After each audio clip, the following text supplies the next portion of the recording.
दोस्तों, आज हम बात कर रहे हैं मेलानी रॉबिन्स द्वारा लिखी बुक द 5 सेकंड रूल की।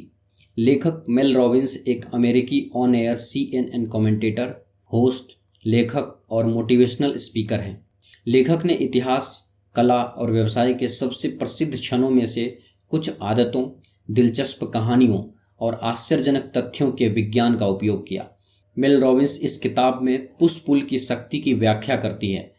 फिर वह आपको एक सरल उपकरण देती है जिसका उपयोग आप अपना सबसे शानदार व्यक्तित्व बनाने के लिए कर सकते हैं। द 5 सेकंड रूल बुक में आप पाएंगे और समझेंगे कि आत्मविश्वास बनाने में केवल 5 सेकंड लगते हैं। टाल मटोल और आत्मसंदेह की आदत को तोड़ें, डर और अनिश्चितता को हराएं, चिंता करना बंद करें और खुश महसूस करें और अपने विचारों को साहस के साथ साझा करें। दोस्तों, ये वीडियो का चौथा पार्ट है। इस वीडियो के बाकी पार्ट का लिंक नीचे डिस्क्रिप्शन में दे दिया हूँ। इस वीडियो को देखने के बाद आप बाकी पार्ट्स को ज़रूर देखें। आइए 5 सेकंड रूल बुक को और विस्तार से समझते हैं। अध्याय 7, you will never feel like it. आप कभी ऐसा महसूस नहीं करेंगे। हो सकता है कि हम खुद को लॉजिकल डिसीजन लेने वाले मानते हों, लेकिन सच तो ये है कि हमारी फीलिंग्स ही ज़्यादातर हमारे डिसीजंस लेती है। तो अब आपको समझ में आ गया होगा कि किसी भी तरह का चेंज इतना मुश्किल क्यों लगता है। हम जानते हैं कि हमें क्या करना चाहिए, लेकिन फाइनली हमारी फीलिंग्स ही डिसीजन लेती है। 5 सेकंड रूल फीलिंग्स के खिलाफ जाकर तुरंत एक्शन लेने में हमारी मदद करता है। आप कैसा महसूस कर रहे हैं और आप क्या एक्शन ले रहे हैं, इन दोनों को अलग अलग करना होगा, तभी आप सक्सेसफुल हो पाएंगे। जब आप शुरुआत करते हैं तो रिजल्ट ज़रूरी नहीं होता। ये ज़रूरी होता है कि आपने शुरुआत करने के लिए कुछ किया, कोई तो एक्शन लिया। इमेजिन कीजिए कि आप एक कंपनी में काम करते हैं और आपका गोल है कि आपको प्रमोशन मिल जाए। इसके लिए आपने कई बुक्स पढ़े, सेमिनार अटेंड किया और एक कोच की मदद भी ली। लेकिन आप अच्छे से जानते हैं कि प्रमोशन पाने के लिए आपको बोलने की, अपने आइडियाज़ को आगे रखने की ज़रूरत है, लेकिन आप ये कर नहीं पाते। तो यहाँ आप आसानी से इस रूल को अप्लाई कर सकते हैं। मीटिंग में चुप रहने की इस आदत को ख़त्म कीजिए, क्योंकि ऐसा करके आप खुद पर ही डाउट कर रहे हैं। 5 4 3 2 1 गिनती शुरू करके खुद को बोलने के लिए, अपने आइडिया को शेयर करने के लिए पुश कीजिए। अध्याय 8, how to start using the rule. इस नियम का उपयोग कैसे शुरू करें। बदलाव साधारण तो है पर आसान नहीं। अपने लाइफ में इस रूल को अपनाने का सबसे अच्छा तरीका है वेकअप चैलेंज से शुरू करना। अपने उठने के समय से 30 मिनट पहले का अलार्म सेट कीजिए और सुबह अलार्म बजने पर 5 4 3 2 1 काउंट करके अपने बेड से बाहर निकलिए। ये इस रूल को अप्लाई करने का बहुत इफ़ेक्टिव तरीका है। इसके कई कारण हैं। पहला, ये बहुत सीधा, सादा और सिंपल तरीका है। जब आपका अलार्म बजेगा तो या तो आप इस रूल को फॉलो करेंगे या अपने अलार्म को बंद कर देंगे। अगर आप अपनी सुबह की रूटीन चेंज करने में सफल हो गए तो आप अपनी लाइफ के किसी भी पार्ट को चेंज कर सकते हैं। साइकोलॉजिस्ट कहते हैं कि कोई भी नया काम शुरू करना इतना मुश्किल क्यों होता है, क्योंकि हमें उस काम को शुरू करने के लिए एक एनर्जी चाहिए होती है। जिस तरह सर्दियों में कार शुरू करने के लिए इंजन को बहुत मेहनत करनी पड़ती है, इसीलिए 5 4 3 2 1 गिनना हमारे ब्रेन के लिए एक एनर्जी की तरह काम करता है। जब हम उल्टा गिनते हैं तो ब्रेन को लगता है कि कोई काम शुरू किया जा रहा है और वह इसके लिए रेडी हो जाता है और उसे करने लग जाता है। साइकोलॉजिस्ट इसे एक्टिवेशन एनर्जी कहते हैं। आप भी इसे एक्सपीरियंस कर सकते हैं। ये एक बड़ा पुश है जो आपको शुरुआत में चाहिए ताकि आप अपने लाइफ को चेंज कर सकें। आपको सुबह बेड से उठना बहुत मुश्किल लगेगा, लेकिन उसके बाद पूरा दिन बहुत बड़ा लगेगा आपको। जिस तरह रॉबिन्स ने अलार्म बंद करके अपने दिन का सामना करने के लिए इस रूल को फॉलो किया, इस रूल ने उनके जीवन में कई पॉजिटिव चेंजेस किए। स्टीफन की भी कुछ ऐसी ही कहानी है। उनके पास 4 महीने से कोई जॉब नहीं थी। फिर उसने इस रूल को अप्लाई किया। शुरुआत वेकअप चैलेंज से की। जल्दी उठने की आदत ने उसके सोचने के तरीके को ही बदल दिया। वो एक ऐसा जॉब ढूंढने में कामयाब हुआ जो सच में उसे बहुत पसंद था। अब स्टीफन अपना बिल चुका सकता था और बचे हुए पैसों को सेव करने लगा था। एक छोटे से चेंज ने उसकी पूरी लाइफ में पॉजिटिविटी भर दी थी। अध्याय 9, इम्प्रूव योर हेल्थ। अपने स्वास्थ्य में सुधार करें। बहुत लोगों का गोल होता है अपने हेल्थ को पहले से और ज़्यादा बेहतर बनाना, क्योंकि स्वास्थ्य में सुधार लाना काफ़ी महत्वपूर्ण है। फिर चाहे वो वेट कम करना हो, या अपने हार्ट को और फिट करना हो, या फिर किसी बीमारी से खुद को हील करना। आज हमारे पास एक हेल्दी लाइफ जीने के बारे में इतना ज़्यादा इन्फॉर्मेशन होने के बावजूद भी ये किसी स्ट्रगल से कम नहीं है। सिर्फ सोचने से कि मैं सेहतमंद बन सकता हूँ या बनना चाहता हूँ, आप सेहतमंद नहीं बन जाएंगे। उसके लिए एक्शन तो लेना होगा, जैसे कि अच्छी डाइट लेकर और एक्सरसाइज करके।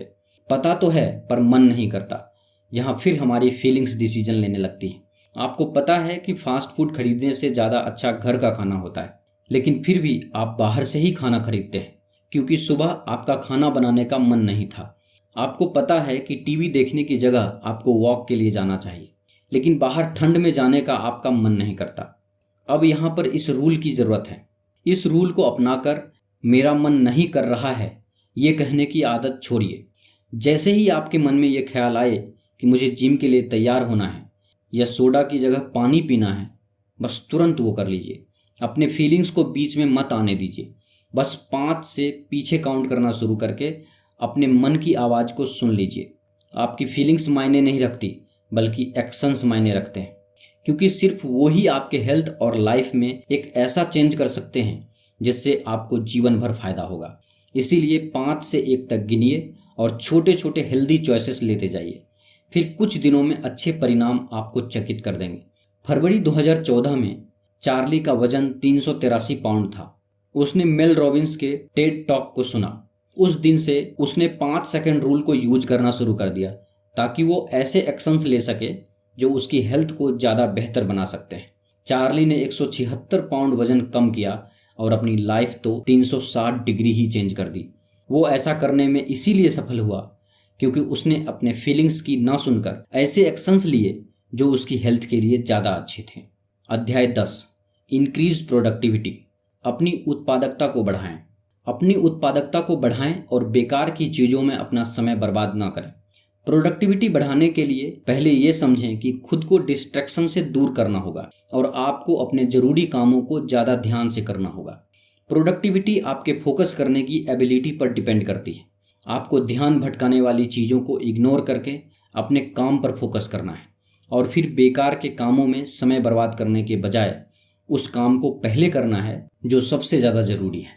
ध्यान भटकाने वाली चीज़ों को मैनेज करने के बारे में आपको सीरियस होना होगा। अभी के टेक्नोलॉजी से भरे समय में कई चीज़ें हैं जो आपको डिस्ट्रैक्ट करती हैं और हर दिन इन चीज़ों से जूझना पड़ता है। हम बहुत अच्छे से जानते हैं कि स्मार्टफोन और दूसरे इलेक्ट्रॉनिक डिवाइसेस पर आने वाले नोटिफिकेशन हमें कितना डिस्ट्रैक्ट करते हैं। ये सब जानते हुए भी आप उसे इग्नोर नहीं करते। ये सिंपल तो है मगर इतना आसान नहीं, लेकिन ऐसा करने से आपकी प्रोडक्टिविटी में इतना बड़ा फर्क आएगा कि आप हैरान हो जाएंगे। अब आपको एक्टिव होकर अपने दिन को ठीक से प्लान करने की ज़रूरत है। इसका ये मतलब भी है कि आपको सुबह के 2-3 घंटों का फ़ायदा उठाना चाहिए, क्योंकि रिसर्च ने यह प्रूव किया है कि हमारा माइंड उस समय सबसे ज़्यादा फ्रेश होता है। इसीलिए कठिन काम भी आसानी से शुरू कर सकते हैं और हम उस समय सबसे ज़्यादा प्रोडक्टिव होते हैं। ऑथर रॉबिन्स ने भी अपनी सुबह को मैनेज करके ही अपनी प्रोडक्टिविटी को इतना बढ़ा दिया था। उन्होंने एक स्ट्रिक्ट मॉर्निंग रूटीन बनाया और उसे डट कर फॉलो भी किया। वो अपना फ़ोन बाथरूम में छोड़ देती थी ताकि ध्यान भटकाने वाले नोटिफिकेशंस चेक करने की इच्छा ना हो। उन्होंने एक मस्ट लिस्ट बनाया जो ऐसे कामों की लिस्ट थी जिन्हें अपने गोल्स को पाने के लिए करना ज़रूरी था। वो उसे ब्रश करते समय देखा करती थी। वो सुबह 7:30 के पहले 30 मिनट का समय अपने दिन को प्लान करने के लिए यूज करती थी। खासकर उस काम की प्लानिंग करती थी जो मस्ट लिस्ट में शामिल थे। वो अपना फ़ोन बिल्कुल चेक नहीं करती थी ताकि सुबह का सारा काम ठीक से और जल्दी कंप्लीट हो सके। आप भी इस रूटीन को फॉलो करके अपनी प्रोडक्टिविटी को बहुत ज़्यादा बढ़ा सकते हैं। अध्याय 11, एंड प्रोक्रेस्टिनेशन। टाल मटोल खत्म करो। हम सब ने कभी न कभी अपनी लाइफ में काम को कल पर टालने की आदत से स्ट्रगल किया है। कभी कभी ये आपकी मदद भी करता है। जैसे आप किसी प्रोजेक्ट पर काम कर रहे हों और आपको बाद में एक ज़्यादा अच्छा आइडिया आता है तो आप उसे प्रोजेक्ट में यूज कर सकते हैं। थोड़ा ब्रेक लेकर और कुछ दिनों के बाद आप अपने प्रोजेक्ट को एक फ्रेश नज़रिए से देख सकते हैं। तो वहीं दूसरी तरफ इसका एक नेगेटिव साइड भी होता है जो आपके गोल्स और आइडियाज़ को पूरी तरह ख़राब कर सकता है। इसका ये मतलब है कि ये जानते हुए भी कि कुछ ऐसे काम करने बाकी है जो बेहद ज़रूरी है, जिन्हें ना करने से बहुत नुकसान होगा, लेकिन आप फिर भी उसे बस कल पर टालते रहते हैं। पर लोग ये नहीं समझते कि ये विनाश करने वाली आदत आलस नहीं है, ये बस स्ट्रेस को हैंडल करने की कोशिश है। किसी ईमेल या पेपर वर्क के कारण आप परेशान नहीं हैं, ये तो कोई बड़ी चीज़ है, जैसे कोई पर्सनल मैटर या फाइनेंशियल मैटर। किसी मुश्किल काम को टालने से आप कुछ समय के लिए राहत तो महसूस कर सकते हैं, लेकिन आगे जाकर यही आदत स्ट्रेस को बहुत ज़्यादा बढ़ा देता है। किसी भी मुश्किल कार्य को टालने की आदत छोड़ दें। आप इस टालने की बुरी आदत को 3 सिंपल स्टेप्स में मैनेज कर सकते हैं, साथ ही साथ खुद को प्रेरित कर सकते हैं। पहला, इस आदत के लिए खुद को दोष देना और नकारात्मक बोलना बंद करें, खुद को माफ़ कीजिए। दूसरा, जो आप बनना चाहते हैं खुद को बिल्कुल वैसा इमेजिन कीजिए और इस टालने की आदत को छोड़कर इससे बाहर आइए। तीसरा, आप 5 सेकंड नियम का इस्तेमाल करें। जिस काम को आप टाल रहे थे उस काम को करना शुरू कर दें। जिन चीज़ों को आप अवॉइड कर रहे हैं उन पर ठोस कदम उठाकर ध्यान दीजिए, फिर चाहे वो दिन में 15 मिनट का ही समय क्यों ना हो। ये मेथड तो बहुत सिंपल है, लेकिन आपको एक्शन लेने की ज़रूरत है। आइए एक एग्जाम्पल से समझते हैं। स्कॉट एक PhD स्टूडेंट है और अपनी लाइफ और बच्चे के साथ रहता है। वो पैसों की तंगी के कारण बहुत निराश है और ज़रूरी काम को बस टालते रहता है। उसकी इस आदत की वजह से सीरियस प्रॉब्लम खड़ी होने लगी थी। वो खुद को एक फेलियर समझने लगा था। फिर उसने इस रूल को अप्लाई करना शुरू किया। पहले उसने खुद को इस बुरी आदत के लिए माफ़ किया। उसे एहसास हुआ कि उसके फाइनेंशियल स्ट्रेस का असर उसके काम पर नहीं होना चाहिए। अब उसने अपनी लाइफ को कंट्रोल करने की शुरुआत कर दी थी। फिर उसने खुद को वैसा इमेजिन करना शुरू किया जैसा वो बनना चाहता था, जो था एक प्रोफेसर बनना। इस रूल ने उसे समझदारी से फैसला करना सिखा दिया था। फाइनली स्कॉट उस काम को करने में लग गया जो वो लंबे समय से टालता जा रहा था। उसने ज़्यादा सोचा नहीं, बस उसमें कूद पड़ा और अपनी लाइफ को पहले से ज़्यादा खुशहाल बना लिया। दोस्तों, आप देख रहे हैं द 5 सेकंड रूल बुक की समरी। यह समरी आपको कैसी लगी कृपया हमें नीचे कमेंट बॉक्स में कमेंट करके ज़रूर बताएं।